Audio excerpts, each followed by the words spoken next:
오늘 하나님의 말씀은 영적 침체에서 벗어나려면이라는 제목으로 하나님의 말씀 전하도록 하겠습니다.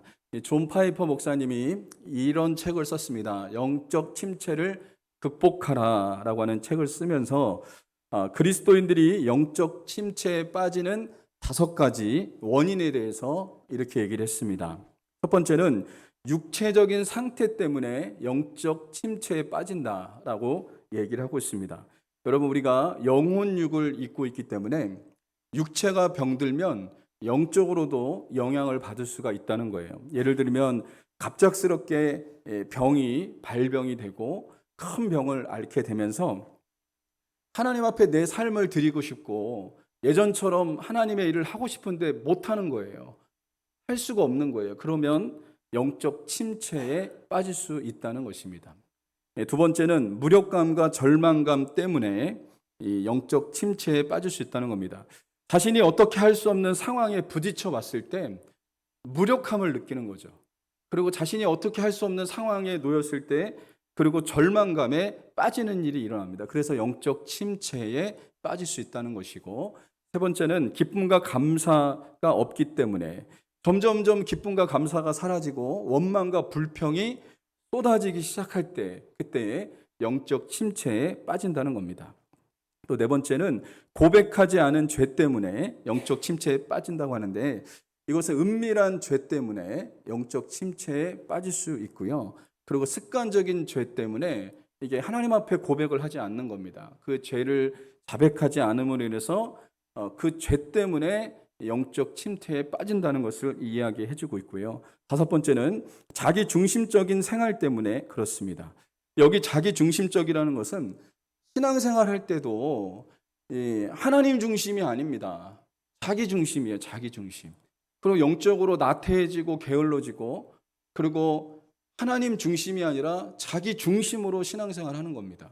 그러다 보면 영적 침체에 빠지는 겁니다. 또 그것뿐만 아니라 가정에서도 자기가 중심이에요. 가족의 구성원들이 중심이 아니고 자기가 중심이 돼야 되고, 사업장이나 직장에서도 자기가 중심입니다. 그렇다면 어떤 일이 일어나냐면 이게 영적으로 침체에 빠질 수 있다는 것을 이야기해 주고 있습니다. 여러분, 여기 5가지 원인 중에 여러분들은 한번 점검해 보시기 바랍니다. 내가 여기 이 5가지 중에 한 가지라도 속해 있다면 우리가 영적 침체에 빠져 있을 가능성이 크다는 것입니다. 그런데 여러분, 이것을 보면서 내가 나도 영적 침체에 빠졌나? 이런 생각을 하면서 낙심하지 마시고, 중요한 것은 무엇이냐면 이것이 너무나 중요합니다. 여러분, 오늘 본문에 보면 위대한 엘리야 선지자도 영적 침체에 빠졌거든요. 이 사람은 위대한 하나님의 사람입니다. 기적을 많이 베풀었던 사람이고, 능력이 이 사람을 통해서 많이 나타났던 사람이고, 열심히 대단했던 사람입니다. 그런데 이 사람에게도 영적 침체가 찾아왔다는 거예요. 그래서 우리가 분명히 알아야 될 것은 영적 침체는 누구에게나 찾아올 수 있다는 거예요. 중요한 게 뭐냐면요, 중요한 건 이겁니다. 영적 침체의 원인을 아는 것, 내가 영적 침체에 빠졌는지 안 빠졌는지 이것을 아는 것, 이 영적 상태를 아는 것, 이게 너무나 중요하고요. 그 다음으로는 영적 침체에서 벗어나는 방법을 찾는 겁니다.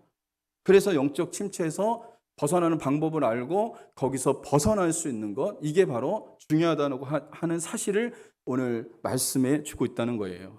여러분, 그렇다면 영적 침체는 왜 올까요? 그리고 영적 침체에서 벗어나려면 우리가 어떻게 해야 할까요? 첫 번째는 환경 대신 하나님을 바라봐야지 영적 침체에서 우리가 벗어날 수 있습니다. 오늘 이 본문에 읽은 이 내용에 보면 한 선지자가 나오는데, 이 사람은 엘리야 선지자입니다. 엘리야 선지자는 참 위대한 하나님의 사람이죠. 이 사람은 하나님 앞에 대단하게 쓰임받았던 사람입니다. 이 사람의 그 놀랍게 쓰임받은 장면을 보면 우리가 19장을 오늘 봤는데 18장에 보면요, 이 사람은 정말 하나님 앞에 정말 위대하게 쓰임받은 사람입니다. 어떻게 쓰임받았냐면, 그 당시에 이스라엘 백성들이 바알과 아세라 선지자로 인해서 이 사람들이 타락을 했어요. 그래서 바알과 아세라 선지자 850명과 그리고 엘리야 선지자 한 명이 갈멜산에서 싸웠습니다. 영적인 전투를 겨뤘는데 바알과 아세라가 아세라 선지자가 믿는 이 바알과 아세라 신이 진짜 신이다라고 이렇게 말을 하는 사람들이 850명이었고 그리고 엘리야 선지자는 하나님이 살아계시다라고 하는 것을 믿었던 거죠. 그래서 제단을 각기 다 쌓아놓고 자기 신에게 기도하고 빌어서 불이 떨어지는 자가 살아계신 거다. 바알과 아세라 신에게 기도했는데 그 제단에다 불이 떨어지면 바알과 아세라 신이 살아있는 거고 하나님 앞에 기도했는데 하나님께서 그 불을 내려주시면 하나님이 살아계신 것이다 라는 것으로 결론을 내리는 거였습니다. 근데 바알과 아세라 선지자 850명이 제물을 쌓고 제단을 쌓고 거기다가 자기의 신에게 아침부터 정오까지 응답해달라고 불로 응답해달라고 막 이렇게 기도했습니다. 그런데 불이 임하지 않았어요. 불이 임하지 않으니까 어떻게 했냐면 이 사람들 자신들의 옷을 찢고 자신들의 몸을 상하게 하면서까지도 불을 내려달라고 했는데 불이 내리지 않았어요. 왜 내리지 않았을까요?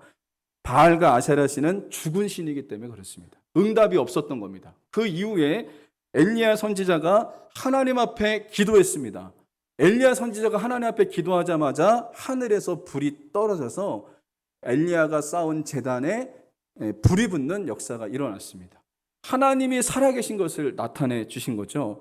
여러분, 그러니까 이 엘리야 선지자는 대승을 거둔 겁니다. 850대 1로 영적 싸움을 싸워서 그가 이긴 거예요. 하나님의 살아계심을 나타내는 놀라운 역사가 일어났습니다. 또 그것뿐만 아닙니다. 엘리야 선지자가 비가 오기를 위해서 기도했더니 하나님께서 비를 내려주셨다는 거예요. 자그마치 3년 반 동안 이스라엘에 비가 오지 않았어요. 비가 오지 않아서 시냇물도 말라버리고 온 나라가 타들어가고 있었습니다. 그때 엘리야 선지자가 하나님 앞에 기도하니까 하나님이 어떻게 하셨냐? 비를 내려주시는 역사가 일어났던 겁니다. 엄청난 두 가지 사건이 일어났어요. 엘리야의 기도를 통해서 하나님의 살아계심이 드러났습니다.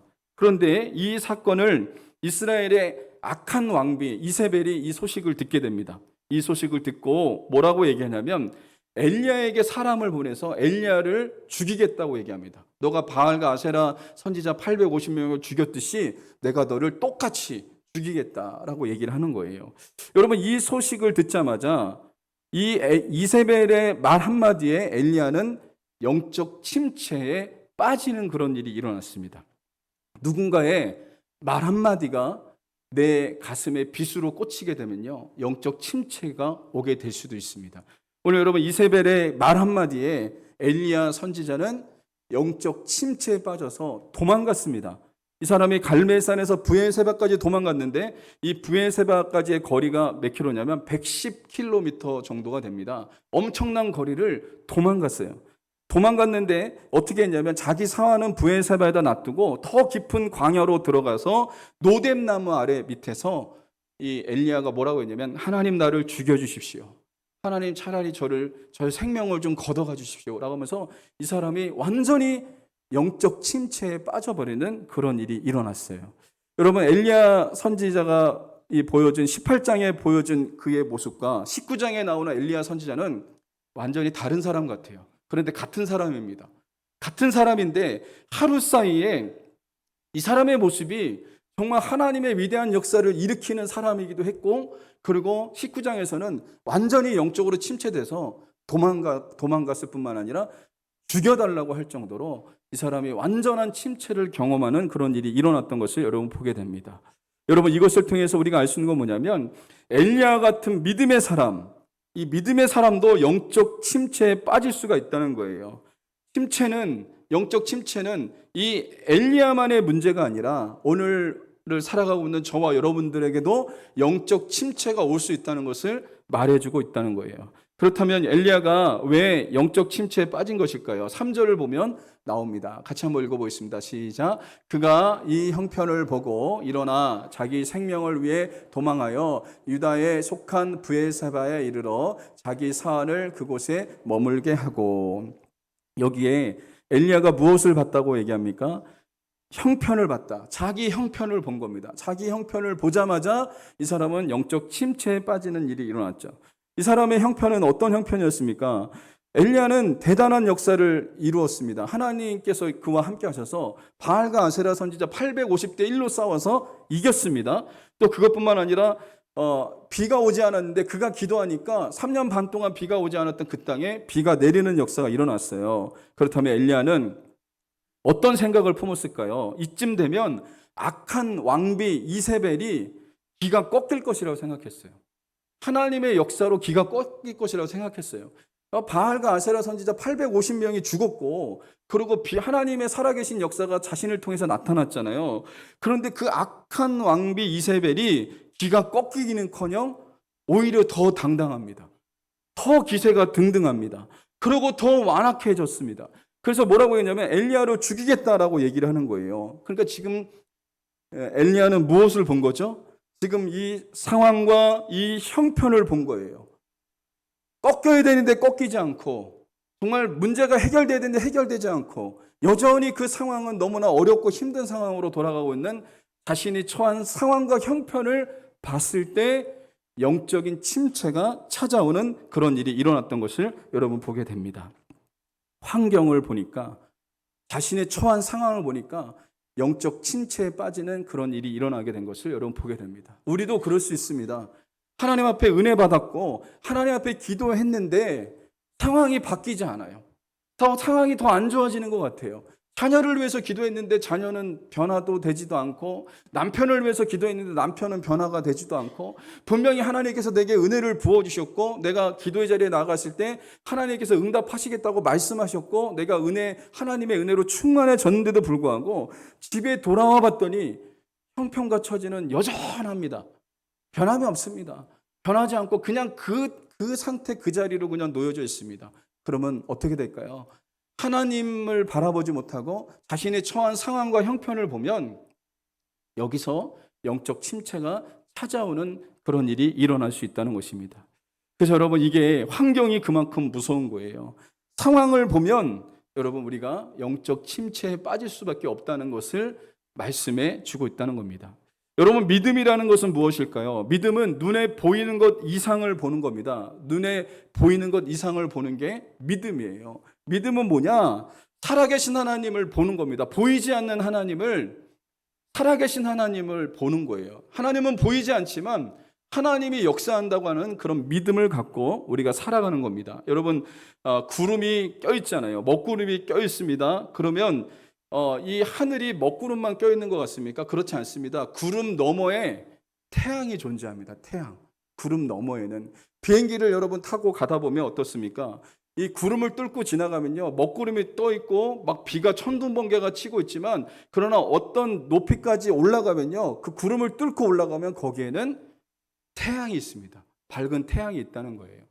여러분, 그래서 우리가 어떤 믿음을 갖고 있었냐면, 내 삶에 고난이 있고 환난이 있고 환경이 변화되지 않을 것처럼 느껴질지라도 더 크신 하나님이 계시다고 하는 사실을 믿어야 되는 겁니다. 이게 바로 믿음입니다.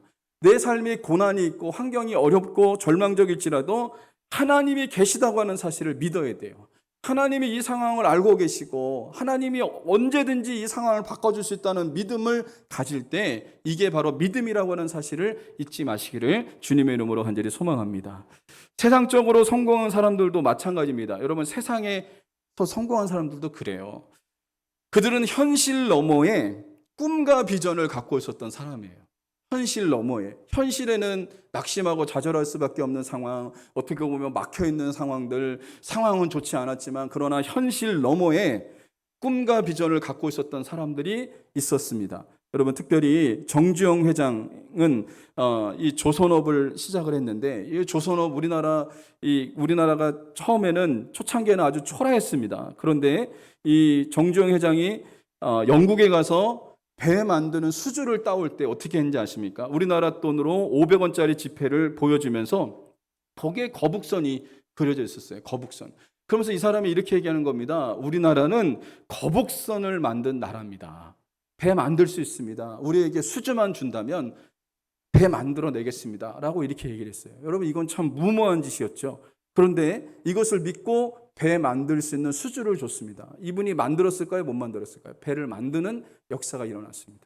그래서 여러분 이 우리나라 조선업이 발전하는 역사가 일어났고, 이 포항제철의 박태준 회장님은 포항제철을 세울 때 눈에 보이는 것이 화벌판이었습니다. 아무것도 없었습니다. 그러나 이분은 거기에 포항제철을 세우겠다는 그런 믿음이 있었고, 그리고 그 현실 너머를 봤던 거예요. 그래서 포항제철을 세우는 역사가 일어났고, 그리고 삼성의 이건희 회장은 반도체 사업을 시작을 했습니다. 지금이야 이 반도체 사업이 정말 대단한 사업이었지만 그 당시 초창기 때는요, 이건 무모한 짓이었습니다. 그러나 이분은 반도체 사업을 시작하겠다고 했고, 그 당시에 사람들이 뜯어 말렸지만 그 일을 했어요. 그래서 지금 삼성이 대기업이 되는 역사가 일어났잖아요. 여러분, 이것을 볼 때 무엇을 얘기해 주고 있습니까? 현실을 본 것이 아니라 그 너머의 꿈과 비전을 가진 사람들이 여러분 놀라운 일을 이뤄냈다는 것을 말해주고 있습니다. 세상에 있는 사람들도 그렇다는 거죠. 그렇다면 여러분, 신앙을 가진 사람들은 어떻습니까? 조선 회상이라고 하는 책을 쓸 홀 선교사님이 계신데, 성공한 신앙인은 어떤 사람이냐면 눈앞에 현실이 아닌 하나님만 바라봤다는 겁니다. 눈앞에 펼쳐지는 현실만 바라보지 않고요, 여러분, 하나님을 바라본 사람, 이 사람들이 믿음으로 승리하는 역사가 일어났다는 겁니다. 이 홀 선교사는 1800년대 말에서 1900년대 중반까지 한국의 모습을 회상하면서 이 책을 썼습니다. 조선의 회상. 근데 이 책의 내용에 보면요, 선교사님들이 한국에 왔을 때 한국은요 정말 미개한 국가였어요. 정말 이 나라가 발전할 수 있을까? 이 나라가 정말 희망이 있을까? 희망이 하나도 보이지 않았습니다. 그러나 선교사님들은 눈앞에 보이는 현실을 바라보고 낙심한 것이 아니라 하나님을 바라봤습니다. 그래서 이곳에 와서 학교도 세우고 병원도 세우고 복음도 전하고, 그러면서 이 대한민국이 세워진 거예요. 학교가 세워졌죠. 병원이 세워졌죠. 그리고 하나님의 사람들이 세워지기 시작하면서 이 나라가 지금 어떻게 됐습니까? 세계 경제 10대국 안으로 들어서는 역사가 일어났고요. 여러분, 기독교가 얼마나 많이 성장했는지 미국 다음으로 선교사를 많이 파송하는 나라로 바뀌는 역사가 여러분 일어나게 된 것입니다. 여러분, 이 선교사들이 무엇을 본 것입니까? 현실을 본 게 아니에요. 하나님을 본 거예요. 믿음으로 하나님을 봤더니 하나님이 놀랍도록 역사하신 일이 일어났던 것입니다. 여러분, 그러므로 환경을 바라보면 침체됩니다. 환경 바라보면 우울해집니다. 영적 거장도 쓰러집니다. 여러분, 그러나 믿음으로 주님을 바라보면 영적 침체에서 벗어나는 역사가 일어날 수 있습니다. 히브리서 12장 2절 말씀 같이 한번 읽어보겠습니다. 시작. 믿음의 주여 또 온전하게 하신 인 예수를 바라보자. 환경을 바라보면 믿음이 빼앗깁니다. 환경을 바라보면, 내 삶 속의 환경을 바라보면 믿음이 뺏기지만 내게 믿음을 주시는 분이 계세요. 내가 정말 힘들고 상황이 어렵고 절망적일지라도 주 예수님을 바라보면 그분은 믿음의 창시자가 되시기 때문에 환경을 바라보지 않고 예수님 바라보면 어떻게 하시냐면 예수님이 우리를 온전케 하시고 우리에게 믿음도 주시고 승리하는 역사를 이루어 주신다는 거예요.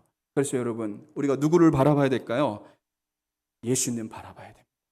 우리가 지금 상황과 환경이 어렵습니까? 그렇다면 상황과 환경을 바라보지 마시고 믿음의 주가 되신 예수님 바라보시기를 주님의 이름으로 간절히 소망합니다.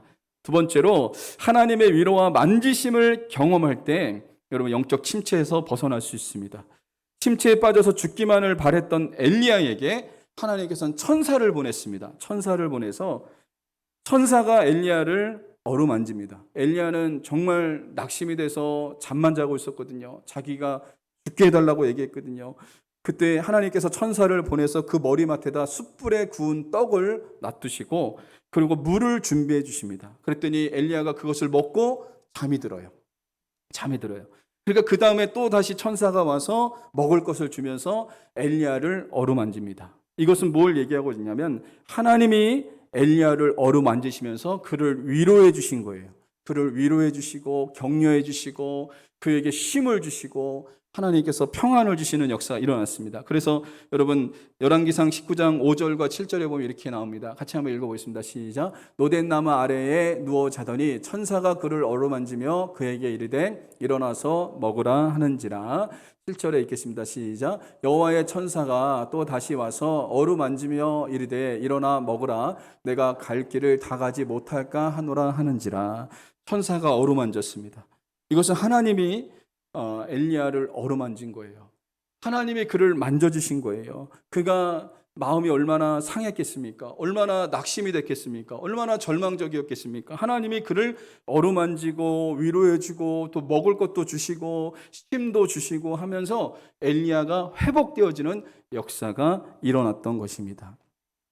여러분, 그렇습니다. 여기서 하나님께서 천사를 보내서 어루만졌다는 건, 먹을 것을 주신 것은 오늘날로 얘기하면 몸과 마음에 지쳐있는 엘리야를 하나님께서 사랑의 손길로 어루만졌다는 것을 말해주고 있습니다. 미국의 그 마이애미 위과대학 교수이자 터치 연구소 소장인 티파니 필드라고 하는 사람이 터치라고 하는 책을 썼는데, 이 터치, 만지심, 이 만지는 것, 사람들을 이렇게 어루만지는 게 이게 얼마나 놀라운 결과를 가져오는지 실험을 했습니다. 실험을 했는데, 이 임상 실험을 했는데 어떤 임상 실험을 했냐면, 아이들을 이 실험을 했는데, 여러분, 공격성이 아주 많은 아이들에게 이 터치를 했습니다. 사랑으로 터치해 줬습니다. 사랑으로 이렇게 만져줬습니다. 그랬더니 공격성이 줄어드는 그런 일이 일어났어요. 그리고 한 번은 어떤 일이 있었냐면, 세계 제2차 세전 이후에 전쟁으로 인해서 수많은 전쟁고아들이 발병을 했습니다. 그때 그 아이들을 키우기 위해서 아주 고아원도 잘 짓고 시설도 최고의 시설을 만들고 먹을 것도 아주 풍성하게 주고 그랬는데, 이 아이들이 정말 어떻게 했냐면 건강이 좋지가 않은 거예요. 건강이 좋지가 않아요. 근데 그 이유를 연구해 봤더니, 왜 이 아이들에게 최고의 시설을 주고 먹을 것도 주고 이렇게 했는데 왜 아이들이 건강이 좋지 않을까? 그 이유를 발견했더니 사랑의 터치가 없었던 거예요. 사랑의 터치. 누군가가 이 아이들을 사랑으로 만져주고 먹을 것보다 더 중요한 게 사랑의 만짐이었습니다. 누군가가 그를 부모 대신하는 사람일지라도 그 아이들을 만져주고 위로해주고 했다면 그 아이들이 건강해질 수 있었을 거예요. 그래서 이런 실험을 또 했습니다. 이 아이들을 가지고, 갓난 아이들을 가지고 두 그룹으로 나눠서 아이들이 울 때 한 그룹은 그냥 아이를 만지지 않고 말로 달래줬어요. 말로. 근데 한 그룹은 아이들이 울면 아무 말도 하지 않고 그 아이를 안아주고 토닥토닥 해줬습니다. 근데 어떤 결과가 주어졌냐면, 아이들이 울었을 때 말로만 울지 마, 내가 너를 사랑해 이렇게 얘기했던 그 그룹은요, 아이가 쉽게 울음을 그치지 않았다는 거예요. 근데 아이가 울음을 막 울 때 그냥 안아준 거예요. 안아주고 토닥토닥 해주는 거예요. 그러니까 그 아이가 울음을 그치는 일이 일어났다는 거예요. 그래서 여러분, 이게 터치가 너무나 중요합니다. 여러분, 그래서 우리 자녀들 많이 여러분 격려해 주시고 보다듬어 주시면 그 아이들이 회복될 수 있습니다. 그리고 우리 성도들끼리도 마찬가지예요. 서로 여러분 이렇게 악수도 하고 서로 격려도 하고 그러면요, 이 위로가 되어지고 회복이 되어지는 역사가 일어날 수 있다는 거예요. 여러분, 우리 교회 여기 우리 들어오시다 보면 안내 서시는 우리 권사님들이 있잖아요. 그 안내 서시는 권사님들이 항상 미소로 맞이해 줍니다. 그리고 이렇게 악수도 해 주십니다. 또 격려도 해 주십니다. 여러분, 그러면요, 여러분 거기서부터 우리가 회복이 시작되어지는 거예요. 이게 놀라운 하나님의 역사라는 것을 잊지 마시기를 주님의 이름으로 간절히 소망합니다. 하나님은 영적으로 침체되어져 있는 엘리야를 사랑으로 어루만져 주셨다는 거예요. 그랬더니 엘리야가 회복되어지는 놀라운 역사가 일어나서 40주 40야를 달려서 하나님의 산 호렙산에 올라가서 하나님의 일들을 감당하는 역사가 일어났다는 겁니다. 여러분, 오늘날 이 시대는 너무나 각박한 시대를 우리가 살아가고 있거든요. 우리 청년들 보면 경쟁 사회 속에 살아가고 있습니다. 얼마나 경쟁이 치열합니까? 정말 이렇게 각박하고 경쟁이 치열한 이 시대에 살아가는데, 우리에게 오늘날 이 각박한 시대에 우리에게 필요한 것이 뭐냐면 하나님의 위로와 만지심이 필요해요. 우리 청년들에게도 하나님의 위로와 만지심이 필요하다는 겁니다. 여러분, 그렇다면 하나님은 언제 우리를 만져주시고 우리를 위로해 주실까요? 예배를 통해서 우리를 만져주시는 겁니다. 여러분, 이 예배 안에 들어오잖아요. 예배 안에 들어오면 하나님이 여러분을 만져주십니다. 하나님의 성령의 인재하심이 있습니다. 성령의 위로가 있습니다. 말씀으로 여러분에게 위로해 주시고 말씀으로 격려해 주시고 말씀으로 힘 주십니다. 이게 바로 하나님이 우리를 사랑으로 위로해 주시고 만져주신다는 거예요. 그래서 여러분 이 예배가 얼마나 중요한지 모릅니다. 예배는 하나님과의 만남이고 하나님과의 교제고 하나님의 위로가 있는 것이 예배라는 거예요. 그래서 여러분 예배 안에 들어오면요. 여러분 그거 아십니까? 예배 드리기 전에 여러분의 모습과 예배 끝나고 나서 나가는 여러분의 모습은 완전히 다릅니다. 예배 드리기 전에 여러분이 오면 근심과 걱정에 눌려서 들어왔지만 이 예배 드리는 1시간 동안 하나님이 여러분들을 만져주시는 거예요.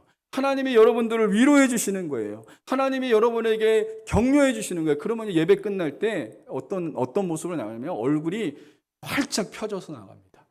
왜 그런지 아십니까? 하나님이 여러분을 만져주셨기 때문에 그래요. 그래서 여러분 중요한 것은 무엇이냐면 하나님이 우리를 만져주시면 회복이 된다는 거예요. 여러분 예배가 얼마나 중요한지 아십니까? 그래서 여러분이 주일날 나와서 하나님 앞에 예배에 성공하면요, 하나님의 그 만지심을 경험하고 내가 세상에 나아가는 겁니다.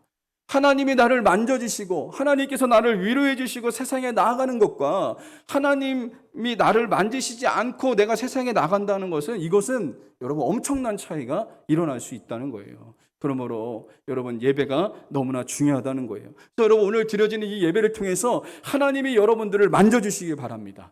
하나님이 여러분들을 위로해 주시기 바랍니다. 하나님이 여러분을 격려해 주시기 바랍니다. 그리고 하나님이 여러분에게 새 힘을 불어넣으시는 역사가 있기를 바랍니다. 그래서 우리가 회복대에서 영적인 침체에서 벗어나서 하나님 은혜 가운데 승리하는 역사가 있기를 주님의 이름으로 간절히 소망합니다. 세 번째는 나는 혼자가 아님을 기억해야 합니다.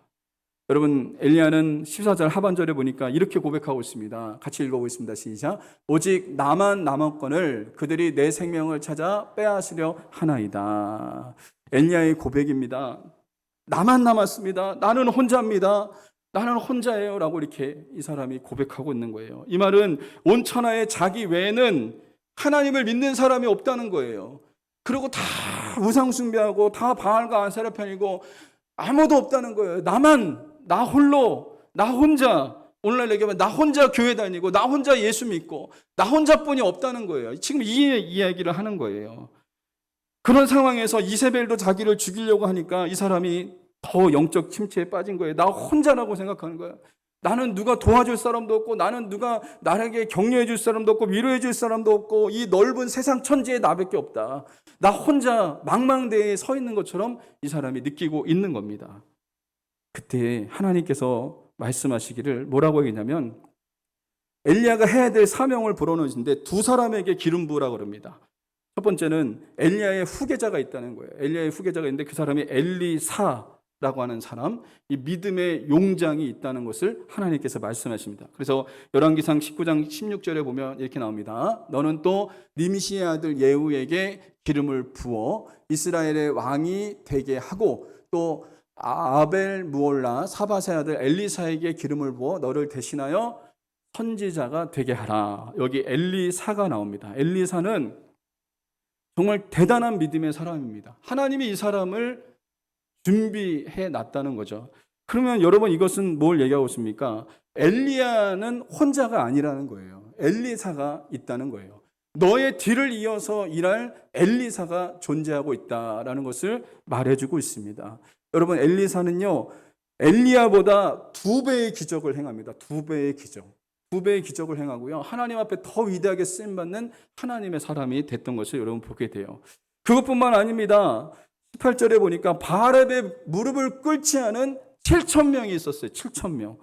여러분 열왕기상 19장 18절에 같이 읽겠습니다. 시작. 그러나 내가 이스라엘 가운데 7,000명을 남기리니 다 바알에게 무릎을 꿇지 아니하고 다 바알에게 입맞추지 아니한 자니. 자기가 혼자라고 생각했지만 하나님은 뭐라고 했냐면 아니다. 엘리사가 있고 그리고 7,000명이 있다. 바알에게 무릎을 꿇지 않은 7,000명의 용사들이 있다라고 하나님께서 말씀하시는 거예요. 여러분 이 말을 여러분들이 분명히 기억하셔야 됩니다. 여러분이 혼자라고 생각하면 무너집니다. 여러분은 혼자가 아니에요. 여러분 곁에 믿음의 동역자들이 분명히 있습니다. 옆에 사람들 여러분 한번 보세요. 믿음의 든든한 동역자들입니다. 믿음의 든든한 동역자들이에요. 여러분 한번 고백해 보세요. 당신은 나의 동역자입니다. 한번 고백해 보세요. 예. 여러분 왜 교회 공동체가 왜 중요한지 아십니까? 교회 공동체가 왜 중요하냐면요. 세상의 친인척들도 나를 위해 울어주지 않아요. 그러나 교회 공동체는요, 우리가 문제를 겪는다 그러면요, 나를 위해서 울어줄 수 있는 공동체예요. 나를 위해서 울어줄 수 있고, 나를 위해서 정말 격려해 줄 수 있고, 위로해 줄 수 있는 공동체가 있는데, 그게 뭐냐면 교회 공동체예요. 그래서 여러분은 이 소그룹이 얼마나 중요한지 모르겠어요. 공동체가 너무나 중요해요. 그래서 여러분, 이제 교회에 나와서 예배 드리는 거 너무나 중요합니다. 예배는 하나님 앞에 드리는 거죠. 근데 여러분, 이 예배의 완성은 뭐냐면 성도들 간에 서로 교제하셔야 돼요. 성도들 간에 서로 교제하셔야 돼요. 여러분, 하나님 사랑과 이웃 사랑이거든요. 이게 여러분 신앙생활은 하나님만 사랑해서는 되는 게 아니에요. 이웃과에도 사랑을 나눠야 됩니다. 그래서 여러분이 일주일에 한번 주님 앞에 나와서 예배 드리는 거 너무나 잘하는 일입니다. 근데 예배만 드려서는 안 되고요. 성도들하고 교제하셔야 돼요. 서로 교제해야 돼요. 서로 이렇게 삶도 나누고 서로 격려도 하고 서로 위로도 하고 그럴 때 여러분 여기서 회복의 역사가 나타난다는 것을 잊지 마시기를 주님의 이름으로 간절히 소망합니다. 여러분 사도 바울 정말 위대한 사도 바울 아닙니까? 사도 바울처럼 위대하게 쓰임받은 사도가 어디 있어요? 근데 이 사람이 노년의 때에 자기가 혼자라고 생각했습니다. 사도 바울도. 그러니까 너무 힘드니까 사도 바울도 자기가 혼자라고 생각했어요. 여러분 사도 바울 위대한 사도입니다. 믿음의 사도입니다. 이 사람은 신약 성경의 3분의 1을 기록한 사람입니다. 이 사람은 교회를 세운 사람이고 이 사람을 통해서 많은 사람들이 전도되어지고 예수님을 믿었는데 그 이 사람이 노년의 때에 너무 외로웠어요. 이 사람도 떠나고 저 사람도 떠나고 막 이러다 보니까 자기가 혼자인 것처럼 느껴졌습니다. 자기가 나는 혼자야. 여러분, 그러니까 이것을 통해서 알 수 있는 건 뭐냐면 엘리야 선지자도 위대한 선지자인데 자기가 혼자라고 느낄 때도 있었거든요. 그래서 영적 침체에 빠질 때가 있었거든요. 근데 사도 바울도 자기가 혼자라고 느껴진 거예요. 나는 혼자야. 나는 정말 외로워. 나는 누구도 나를 위로해 주는 사람이 없어라고 하면서 자기가 혼자라고 생각되었을 때가 있었습니다. 그런데 사도 바울이 놀라운 사실을 깨달았어요. 바울은 혼자가 아니었어요. 누가 곁에 계셨냐? 디모데후서 4장 17절 같이 읽어보겠습니다. 시작.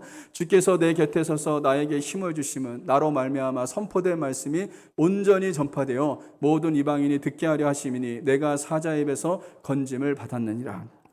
바울은 혼자라고 생각했습니다. 외로웠습니다. 쓸쓸했습니다. 정말 고독했습니다. 그런데 낙심하고 좌절하고 있었는데 근데 그 곁에 누가 있었냐? 예수님이 계셨어요. 예수님이 계셨어요. 이 사람도 떠나고 저 사람도 떠나고 자기가 혼자처럼 느껴졌는데 자기를 떠나지 않고 영원토록 함께 하시는 분이 계셨는데 그분은 누구였냐? 예수님이시라는 것을 이 사람이 깨닫게 되어지는 역사가 일어났던 것입니다. 여러분 그렇습니다. 저와 여러분은 혼자가 아닙니다. 주님이 함께 계십니다. 주님이 저와 여러분과 늘 동행하십니다. 세상 끝날까지 동행하십니다. 우리와 늘 함께 하시는 분이 우리 주님이시라고 하는 사실을 여러분 잊지 마시기 바랍니다. 그래서 내가 외롭다라고 생각하는 이것은 마귀가 주는 생각이에요. 너는 혼자다. 너는 아무도 없어. 너를 위로해 줄 사람도 없어. 너를 격려해 줄 사람도 없어. 너와 함께하는 사람 없어라고 얘기하는 거 여러분 이거 마귀가 주는 생각입니다. 여러분 하나님은 예수님이 우리와 함께 계시고 우리 동역자들이 우리 주변에서 나와 함께한다는 사실을 여러분 잊지 마시기를 주님의 이름으로 간절히 소망합니다. 그래서 여러분 우리가 기간별로 구역별로 잘 모이셔야 돼요. 그래서 여러분 10월 달부터 셋째 주에는 이렇게 하려고 합니다. 10월 달 셋째 주에는 점심 먹고 기간별로 모이도록 하겠습니다. 기간별로. 그리고 저녁 예배 없습니다. 그래서 여러분이 어떻게 하냐면 기간별로 모여서 교제하세요. 그리고 삶을 나누세요. 그렇게 해서 예배는 하나님 앞에 드리고 사람들하고 서로 교제하셔야 돼요. 그래서 기간별로 모여서 기간들 맨날 이렇게 기간에 속해 있는데도 누가 누군지도 모르고 그냥 너무 바쁘게 살다 보니까 그런데 여러분 그러면 내가 영적으로 일어설 수가 없어요. 하나님 앞에 예배하는 거 너무나 중요하지만 중요한 건 뭐냐면 성도들하고 서로 교제하셔야 돼요. 서로 사랑의 교제를 하셔야 돼요. 그럴 때 회복의 역사가 일어날 수 있다는 것을 여러분 잊지 마시기 바랍니다. 그래서 잠언서 18장 1절에 이렇게 얘기합니다. 같이 읽어보겠습니다. 시작. 무리에서 스스로 갈라지는 자는 자기 소욕을 따르는 자라 온갖 참지혜를 배척하느니라. 여러분, 무리에서 나눠져서는 절대로 안 됩니다. 동물의 왕국 보면요, 사자가 누구를 잡는지 아십니까? 무리하고 같이 다니는 그 사슴은 절대로 건드리지 못합니다. 무리에서 떨어진 존재들이 있어요. 무리에서 떨어진 존재. 한눈 팔다가 무리에서 떨어지잖아요. 그러면 사자가 득달같이 달려들어서 그걸 잡아먹습니다. 여러분, 신앙생활도 마찬가지입니다. 마귀는 우는 사자와 같이 삼킬자를 두루 찾아다니는데 우리가 어떻게 되는지 아십니까? 우리가 이 교회 공동체에서 떨어지면 안 돼요. 교회 공동체 안에서 우리가 뭉쳐 있어야 돼요. 교회 공동체 안에서 서로 교제해야 돼요. 안 그러면요, 어떤 일이 일어나는지 아십니까? 마귀가 우리를 낚아챕니다. 교회 공동체가 서로 사랑으로 하나로 똘똘 뭉치는 그런 역사가 일어나야 될 줄 믿습니다. 작년에 저희 가정에 참 힘들고 어려운 일이 있었어요. 참 너무 힘들었어요. 힘들고 어려워서 정말 고민도 되고 너무나 어렵고 이게 참 어떻게 해야 되나, 사모님하고 저하고 참 기도를 많이 했습니다. 교회에서 막 본당에서 막 기도하고, 하여튼 막 수시로 기도하고, 막 정말 힘들고 어려운 일이 있었어요. 그때 정말 어떤 일이 있었냐면, 예수동행 그 중부지역 모임이 있었는데 그걸 누구한테도 말을 할 수가 없는 거예요. 그 가정의 그 어려움, 고통, 누구한테도 말을 할 수가 없었어요. 근데 예수동행 그 중부지역 모임, 그 모임에 자꾸 나오라 그래서 그 모임을 가서 거기서 이제 얘기를 했습니다. 우리 가정의 어려움, 그 가정의 고통. 근데 그분들이 저희 가정을 위해서 집중적으로 기도해 주는 거예요. 그리고 위로해 주는 거예요. 막, 근데 그게 얼마나 힘이 되는지 몰라요.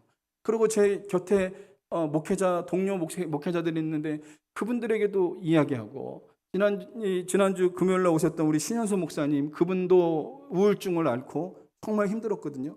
그 목사님하고 교제하고 그 목사님하고 나누면서 그 목사님이 위에서 기도해 주겠다 그러고, 그리고 간구해 주겠다 그러고, 막 그래서 특별하게 기도해 주시고 막 이랬어요. 그러면서 우리 가정이 하나님의 은혜 가운데 그 어려움을 이겨낼 수 있었어요. 여러분, 이게 바로 내가 혼자가 아니라는 겁니다. 내가 혼자가 아니라는 겁니다. 여러분, 우리가 때로는 혼자인 것처럼 느껴질 때가 있어요. 나를 위해서 누군가가 기도해 주는 사람도 없는 것 같고, 나를 위해서 누가 위로해 주는 사람도 없는 것 같지만, 그러나 먼저는 우리 주 예수님이 우리와 함께 계시고 우리 주변에 동역자들이 있다는 사실을 여러분 잊지 마시기를 주님의 이름으로 간절히 소망합니다. 예람 워십에 혼자 걷지 않을 거예요. 이 찬양을 여러분들이 한번 꼭 들어보세요. 이 찬양은 하나님에 관한 이야기는 없습니다. 예수님에 관한 이야기는 없어요. 근데 이 찬양이 폭발적으로 조회수가 올라가고요. 불교 신자도 이 찬양을 듣고 눈물을 흘리고, 그리고 무신론자도 이 찬양을 들으면서 눈물을 흘리고, 내가 정말 고통스럽고 혼자인 것 같았는데 이 찬양을 들으면서 정말 위로받았다라고 얘기를 해요. 이 찬양의 가사가 이렇습니다. 그대 폭풍 속을 걷고 있을 때, 비바람을 마주해야 할 때, 불빛조차 보이지 않아도 그대 혼자 걷지 않을 거예요. 두려움 앞에서 하늘을 보아요. 외로운 그대여 걱정 마요. 꿈꾸는 그 길을 또 걷고 걸어요. 그대 혼자 걷지 않을 거예요. 여기 보면 하늘은 바로 하나님을 얘기하는 겁니다. 근데 이 하나님에 대한 이야기를 안 썼어요. 근데 이것은 하나님을 상징하고 있죠. 근데 이 불신자들, 예수 안 믿는 사람들, 이 사람들이 이 찬양을 들으면서 위로받고 격려받고 막 눈물을 흘리는 역사가 일어났고요. 댓글을 보면 이런 댓글이 나옵니다. 무교인데 위로받고 갑니다. 나는 불교 신자인데 너무 좋은 찬양입니다. 라고 얘기하면서 불신자들이 이 찬양을 듣고 막 이렇게 회복이 되는 역사가 일어났어요. 여러분, 그렇습니다. 우리는 혼자가 아니라고 하는 사실을 잊지 마시기 바랍니다. 엘리야는 혼자라고 생각했을 때 이 사람이 영적 침체에 빠졌거든요. 그러나 하나님이 말씀하셨습니다. 주님이 너와 함께 계시고, 그리고 엘리사가 있고 7,000명의 그 동역자들이 있다라고 얘기했을 때 이 사람은 위로받는 역사가 일어났습니다. 여러분, 우리 주변에 동역자가 있다고 하는 사실을 여러분 잊지 마시기 바랍니다. 전도서 4장 12절 같이 한번 읽어보겠습니다. 시작.